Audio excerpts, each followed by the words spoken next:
Welcome, ladies and gentlemen, to this, your Aquarius November 2024 reading and forecast. Hi, I'm Nigel St. James, clairvoyant. Well, this month we have quite an interesting and romantic deck. I think it's romantic because of the depictions of the people in it. Now, it's about vampires. Yes. But fortunately, the vampires consist of beautiful women and handsome men.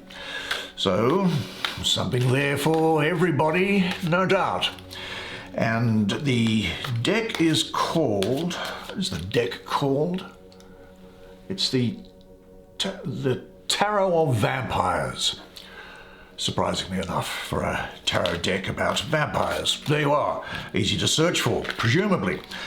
Now, you know that I provide clairvoyant readings to people all over the world via FaceTime or Skype, and if you might be interested in seeing what's involved in that, just check out the information in the description at the end of the video.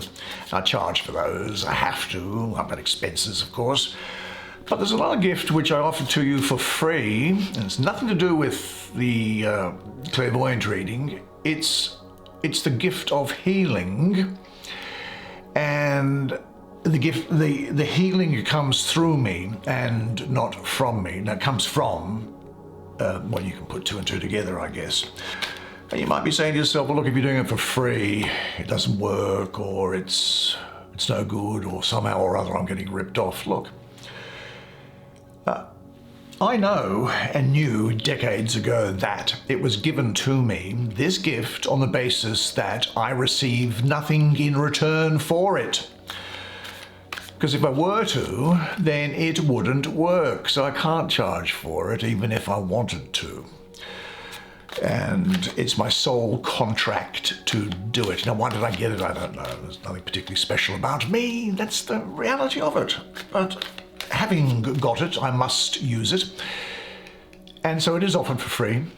There's no expectation. There's no obligation. Nothing will be sold or recommended. You're not going to be talked into a reading or anything else like that.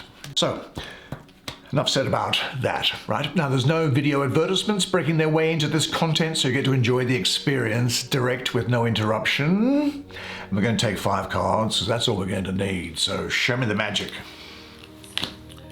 8 of scepters, 10 of skulls,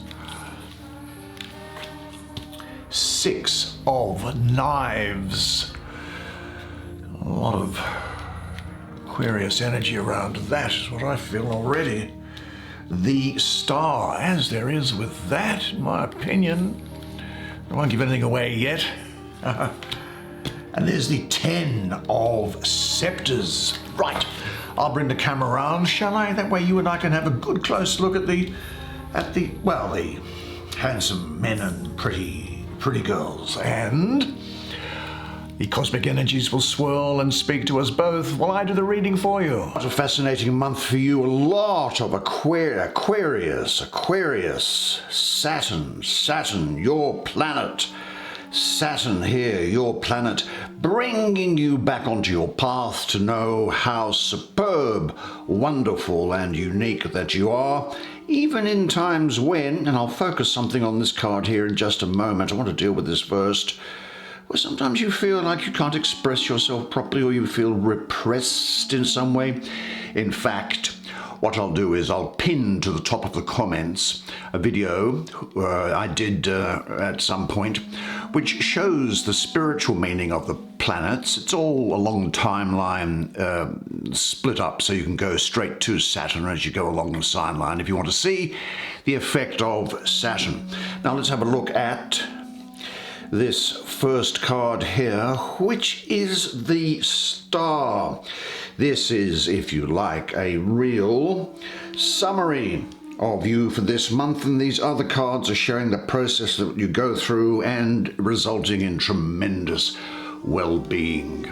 Saturn ruling Aquarius is what I have here. Well, look, you know that you are all about individualism and uniqueness, and you have a humanitarian outlook as well. Well, this energy here is really sharing that with you. Those qualities are being shared, and this energy is reminding you about the divinity and the uniqueness which is within you, and it is encouraging you to be a pipe for bringing down your highest potential.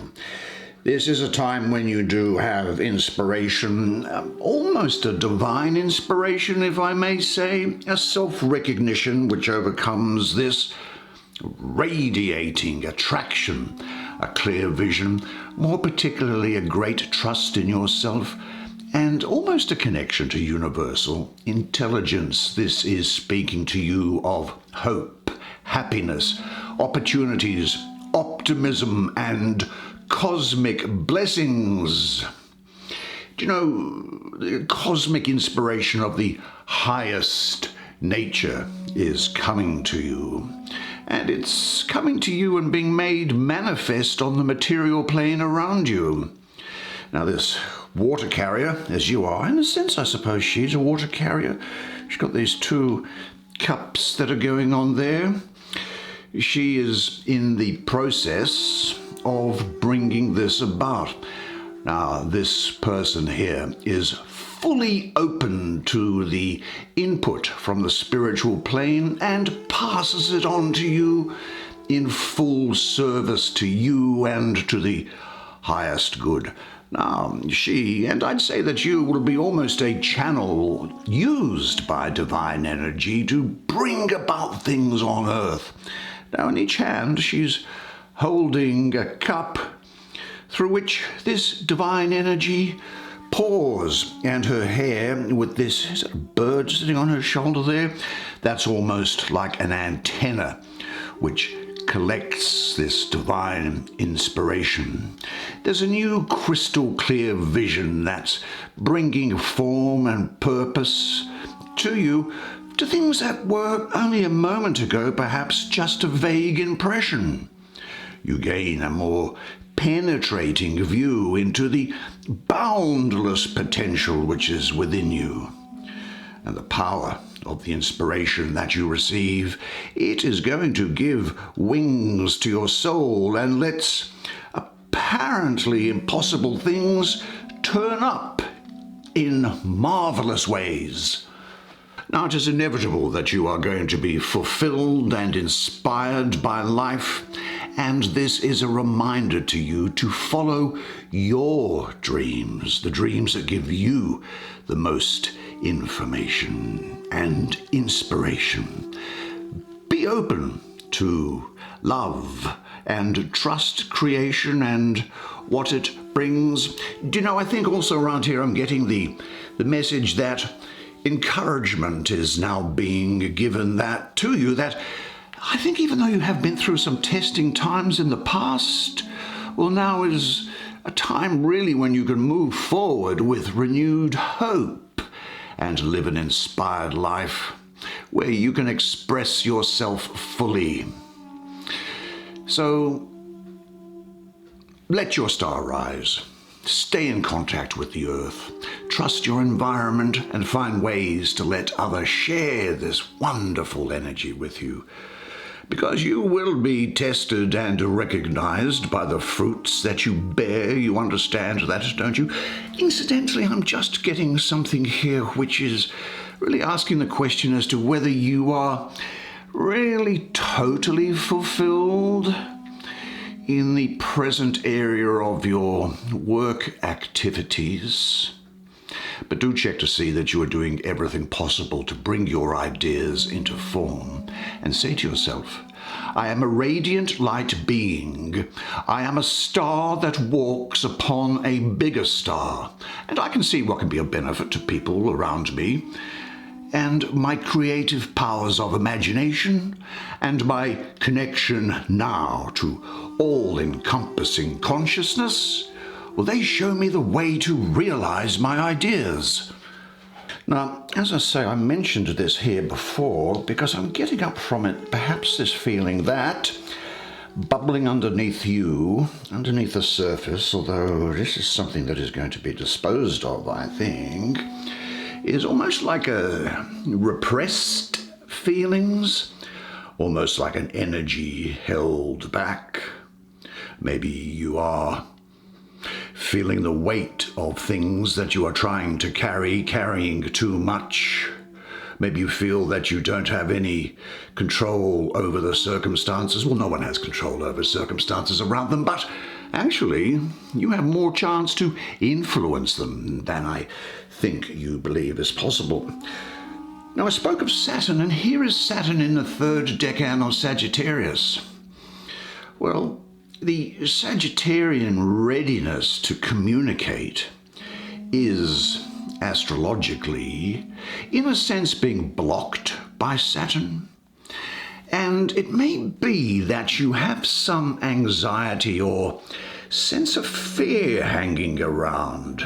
Now, if you fear rejection or disapproval or punishment, then you will start to repress your own emotions and impulses.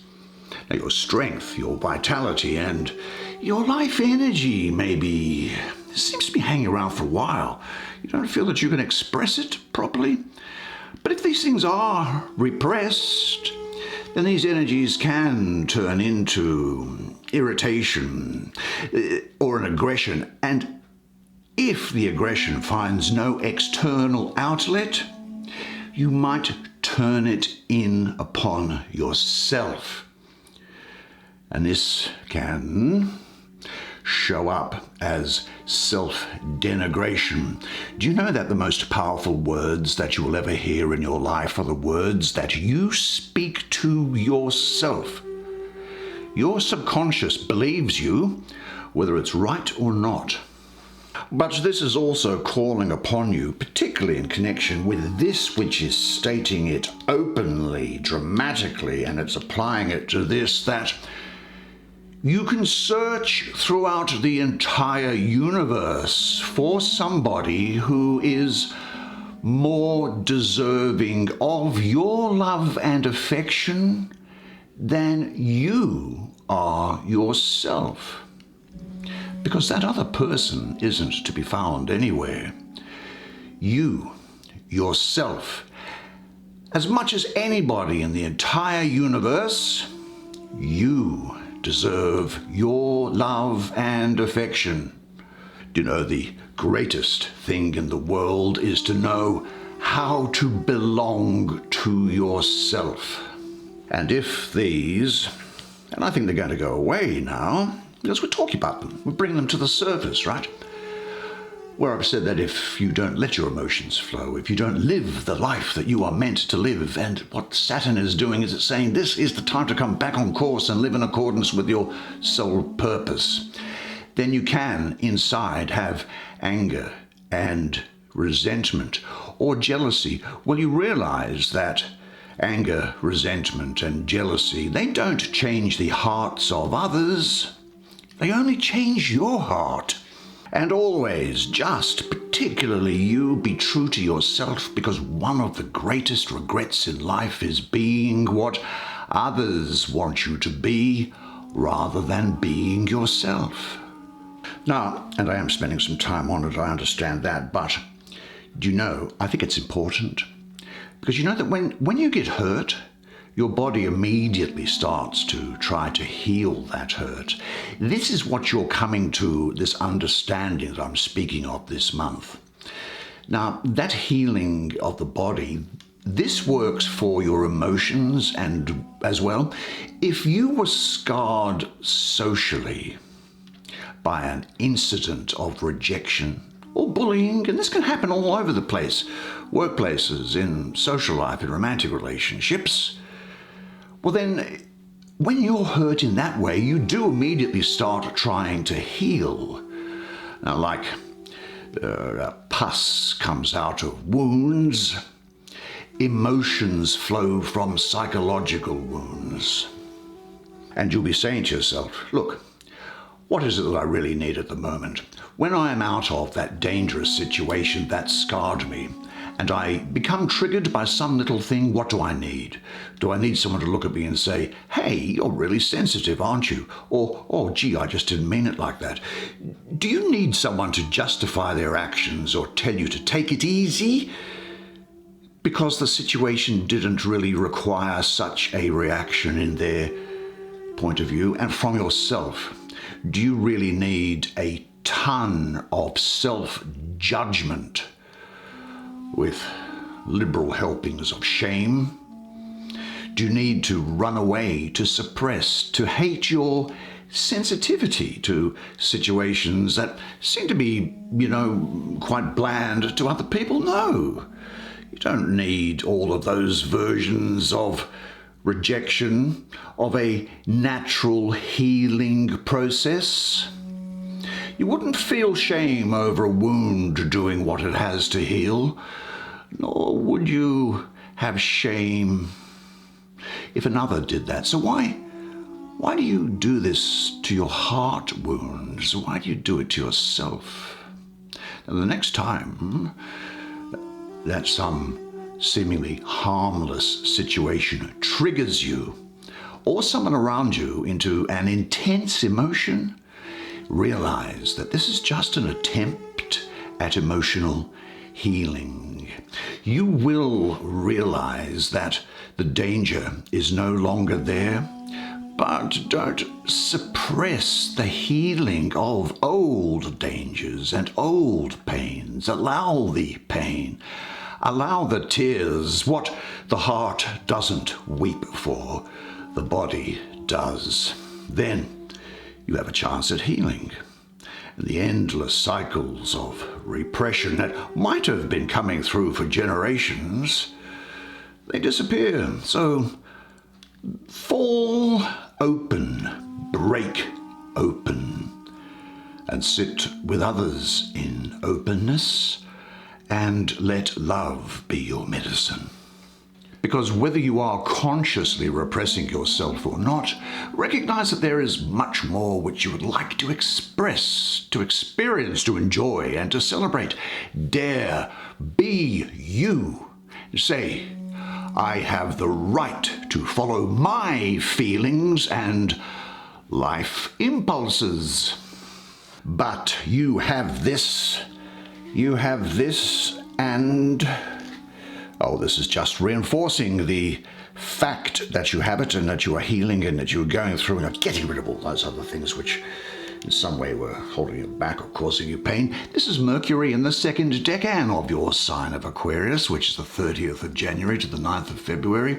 And this is highlighting, I think, the intellectual qualities of this energy that's here. Do you know, you can, I think, as a result of your Aquarian nature, can, in a good way, be quite detached and intellectual. And Mercury, of course, is the personification of the ability to think and analyze, and this is bringing you a clear perspective going forward. And this is suggesting that a detached and balanced assessment of a situation is needed. You have to analyze something without too much emotion to get the best result, because now you have a great ability to analyze. You get an all-encompassing vision and a great understanding. Mercury is really one of the greatest gifts for you in this situation, because its ability to think about things is bringing clarity to your thoughts on the future. Now, these thoughts are not only perceived and recognized, but you can talk about them clearly now as well. Now, there are some newly gained realizations for you, which are definitely going to serve to demolish old ruts in personal areas and relationships in particular. I think there are there's a woman there who when aware of her worth, she picks up her suitcases of pride and boards the next plane to the valley of change. And the changes that are now necessary, they should be communicated in a way that others can hear, understand, and accept. But you're a genius at that. So there is a great clarity that's come to you as a result of some difficult circumstances and perhaps some tough times that you've been going through, but you have a handle on life now, and you can make intelligent decisions that are going to benefit you. There's a greater level of awareness to your thinking now. I also think that this means that there is a situation here that you maybe haven't been able to come to grips with before, and now you are going to do. Look, you really do now have the ability to understand things on different levels and also from different perspectives and viewpoints.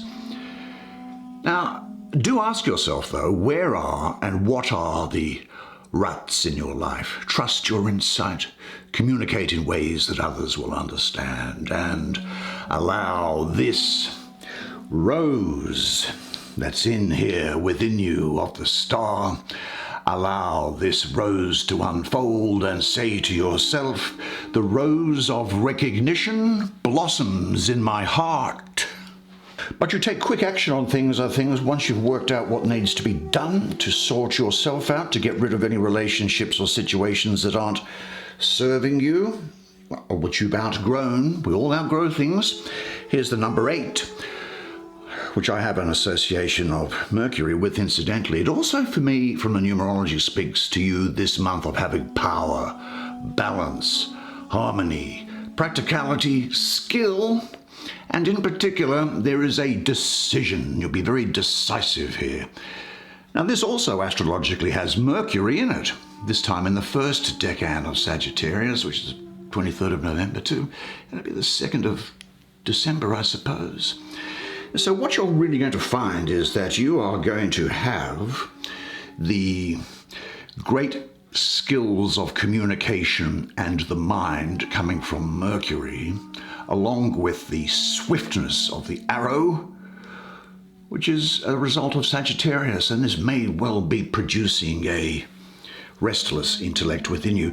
Do you know, if you state your own standpoint openly, directly, and clearly at this time, any obstacles, hurdles, or hindrances, they're going to be transformed, and misunderstandings are going to become clarified.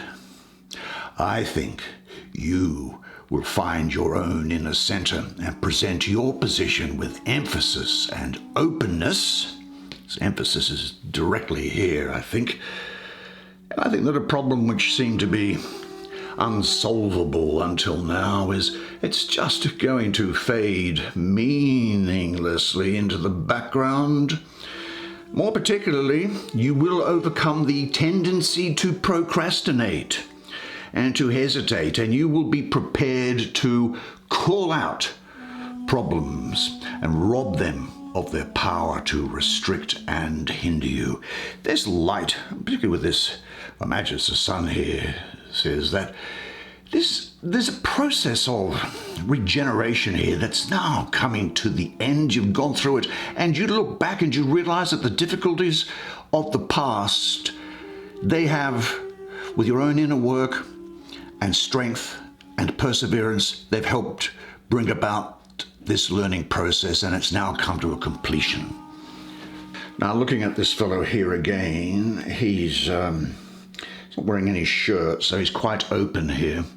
And I think what this is saying to me now also for you is that I think that the time has come for you to actually define where you stand. And if you are open and remained centered, misunderstandings are going to be cleared away. Is there anyone to whom you do not dare openly state where you stand? Why is that the case? Use this as an opportunity to open yourself to others. This is a very fast-acting card energy. You're going to be very busy with a lot of things going on, and you'll be completing projects and resolving problems quickly. And again, with his openness here, say to yourself, with his confidence as well, that my openness and self-confidence, it opens the hearts of those I love. Now, Mercury, that planet, which is really good for Aquarius, it shows up here again, in my estimation, depending on how these things... Yeah, Mercury in Virgo. Well, that's really good, because Mercury is the ruler of Virgo. and it is exalted in Virgo. So you will have these great communication skills from Mercury, and you'll also be very good at organizing things as a result of this Virgo influence, and put the two together and you get success and abundance. There's an inner and outer richness and an ability to make your inner wealth visible and share it with others. There's an abundance here, a sense of richness and abundance, wealth, prosperity. A supportive and tight-knit family, very good for people in family businesses that are here. Do you know that you have attracted to you everybody who is a part of your life? You have created every situation in your life, and you create your own reality. Life is what you think it is. Now, the wealth is in your hands to do with what you like. The responsibility is yours. You're up for it. You are going to be feeling endlessly wealthy inside and out. Do you know about your inner wealth? Do you share it with other people? Let's go back to the Dark Ages and take a piece of paper and a pen and write down on that paper all the qualities which make up your inner riches, and say to yourself, I am internally and externally rich and free and enjoy everything, thankfully and in surrender. What a really interesting set of cards for you. Made so much better by you being here. Well, I told you that was an interesting deck, didn't I? And I hope you enjoyed the reading as much as I did by providing it to you. And unless I see you separately for a clairvoyant reading or for healing, then I'll see you again next month. And until then, though, remember one thing, and it is this, that you are a legend. And I look forward to seeing you again next month. Until then, it's bye for now.